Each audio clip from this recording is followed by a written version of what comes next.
Morning. John chapter 6. On my website, I've used this as a great study tool. People that don't have the kind of beliefs you'd like them to have in the Bible, different religious ideas and so on. I go to John chapter 6, John 1, 2, 3, 4, and 5. They're pretty heavy, and you'll get into disagreements right off the bat, and there'll be a short discussion.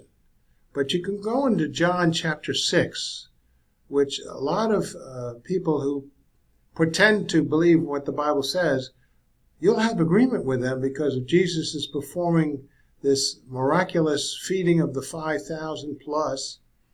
And you can go along, and then you get the simplistic message of the gospel repeatedly.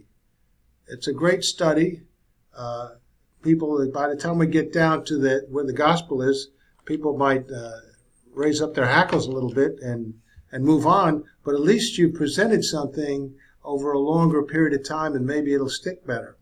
Anyway, let's go to John chapter 6. Click on the front page here, John chapter 6.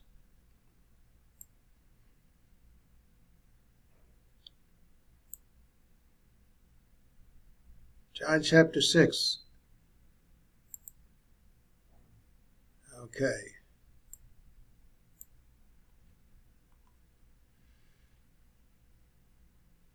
Verses 1 through 6 start off, and it's, as I said, a simpler story than the doctrinal dissertations of John 1 through 5. It gets pretty heavy, and people don't quite understand when there's so much thrown at them. So here we go. After these things, John chapter 5, when Jesus was discussing and debating about his deity before the Pharisees and how his arguments proved to be true. And Moses supported that in Scripture, and they wouldn't believe that. After these things, Jesus went away over the Sea of Galilee, which is the Sea of Tiberias. A little lesson in geography here. And there was following him a great crowd, because they were seeing his signs that he was doing on the ailing, on the sick. Interesting. The public, the regular people, were believing in him because of the miracles, and his message rang true. But the Pharisees, no. And Jesus went up into the mountain, and there he sat. He was sitting with his disciples. And at that time, now the Passover, a feast of the Jews, was near. Jesus then, having lifted up his eyes and having seen that a great crowd was coming, literally comes, so it's an ongoing population of people, lots of people, thousands, and they were coming to him, saith unto Philip, where shall we buy loaves, that these people may eat? I use the YLT a lot because it's a literal translation and gives you an accurate rendering of the verbs in the word order. And it's got a little antiquated English there, but we can get through that. And this, he said, testing Philip, for he himself had known what he was about to do. So,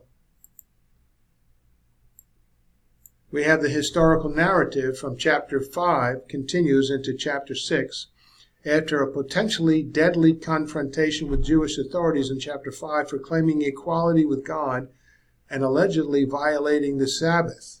Jesus, evidently in control of his destiny, went away unharmed across the Sea of Galilee.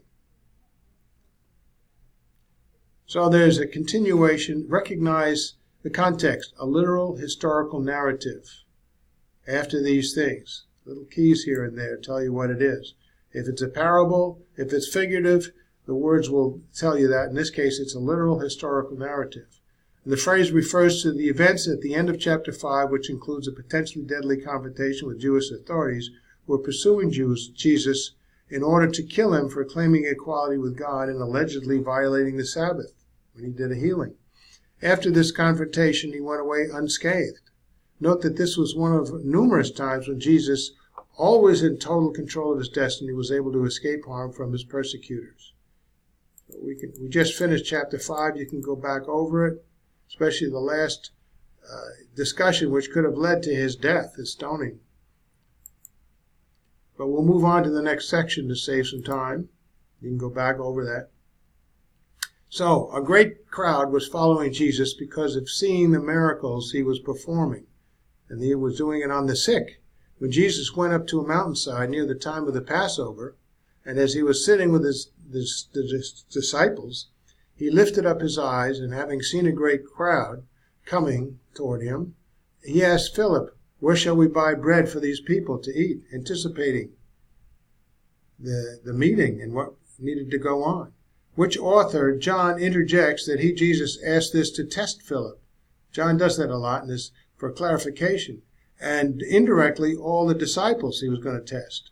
For Jesus had known what he was going to do. This implies that Jesus knew that the people were hungry and without food and intended to feed them. He intended to feed them miraculously.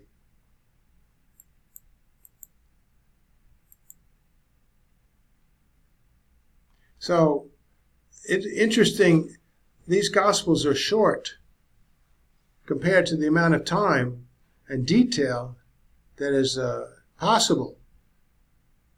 But so, after an unspecified amount of time, which allows for other unrecorded events as well as his potentially deadly confrontation with the Jewish authorities at the temple in Jerusalem in John chapter 5, Jesus went away from where he was at that time. And then he comes to John chapter 6. He goes across the Sea of Galilee to the eastern side of the sea. Since Jesus' return trip was described as across the sea to Capernaum, where he joined the disciples, then it can be concluded that he came from Capernaum. So there was something that went on. He went back to Capernaum from his encounter in John chapter 5 with the Pharisees. So a great crowd of people was following Jesus all this time because they were seeing, and the Greek is in imperfect tense, signifying the linear action in the past, seeing all ongoing the miracles that he was performing. So he's performing ongoing miracles on the sick predominantly, implying that they had observed multiple miracles over a period of time. So the crowd that followed him evidently was able to observe over a period of time Jesus performing a number of miracles of healing the sick. And author John interjected that this was the motivation for the crowd following him. We're getting this out of the context. Sometimes things are directly stipulated, other things are implied. And let's take the time to study God's word to get the implication as well as the direct stipulation. Here's the Greek interlinear. You can check that and see how the words follow from the Greek to an English word order to an English translation. Now remember, every word usually has more than one meaning. And sometimes there's a suggested meaning of the word and it's accurate. Other times it may not be. And it's up to you to determine that. Get yourself an interlinear. There's some online as well. They're free. So when he crossed the sea, Jesus moved up into a mountain, in other words, to a mountainside, where he was sitting with his disciples. And when the crowd that was following him came into view, that's almost like a movie.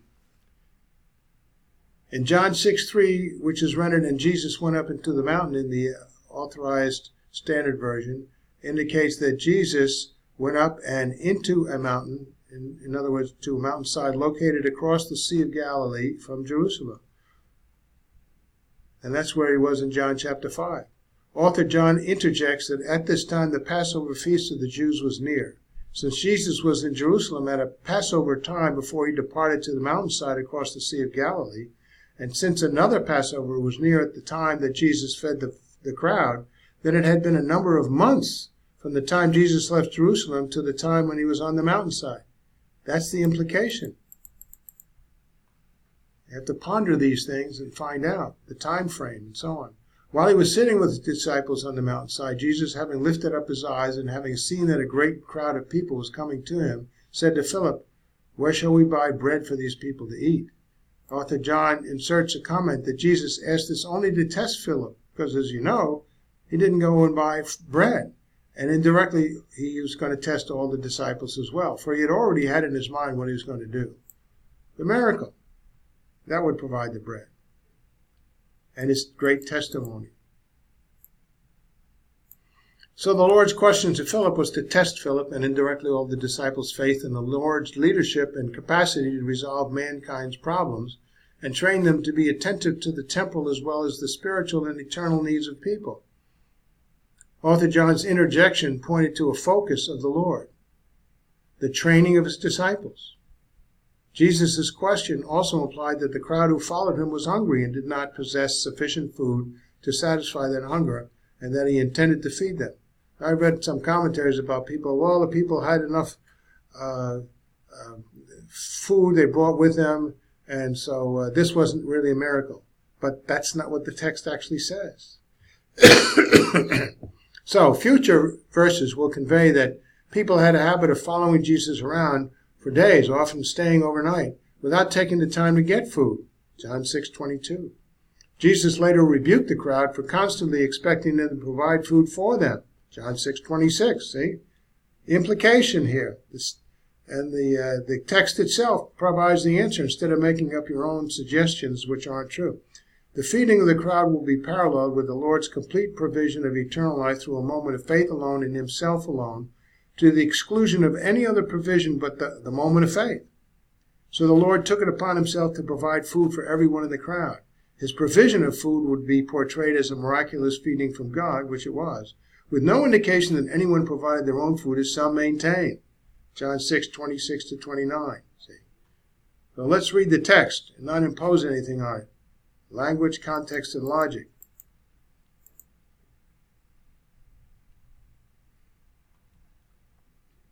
Now, I guess we can do this section here.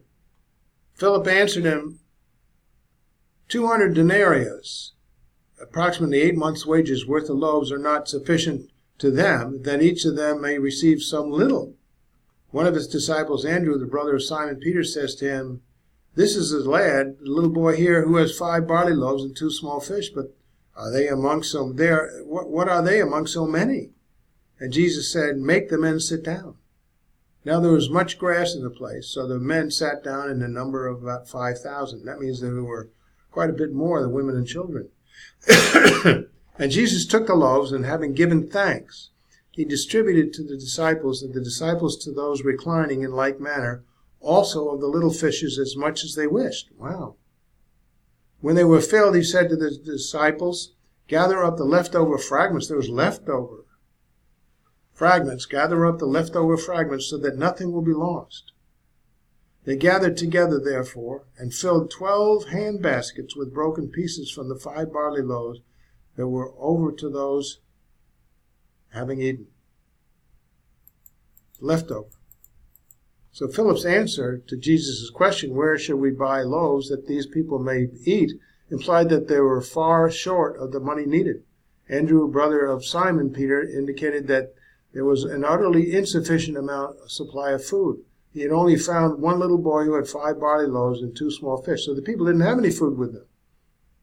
Unbeknownst to these people who claimed that it wasn't a miracle, Jesus just got the people to agree to share their food with one another. They didn't have food. That's what the text says. Jesus had the crowd of more than 5,000 sit down. Then he had the loaves and fishes distributed to them in such a manner that it resulted in everyone having as much to eat as they wished, implying a miracle. Whereupon he had the leftover fragments of bread gathered into 12 baskets, hand baskets, so that nothing would be lost. Was this a miracle or not? I mean, it's so much testimony.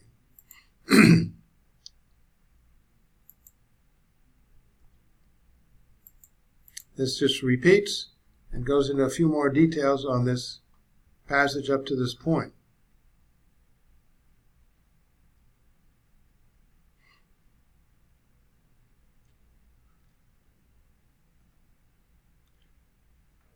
Jesus says, make the men sit down. Much grass in the place. It's a perfect setup for his miracle.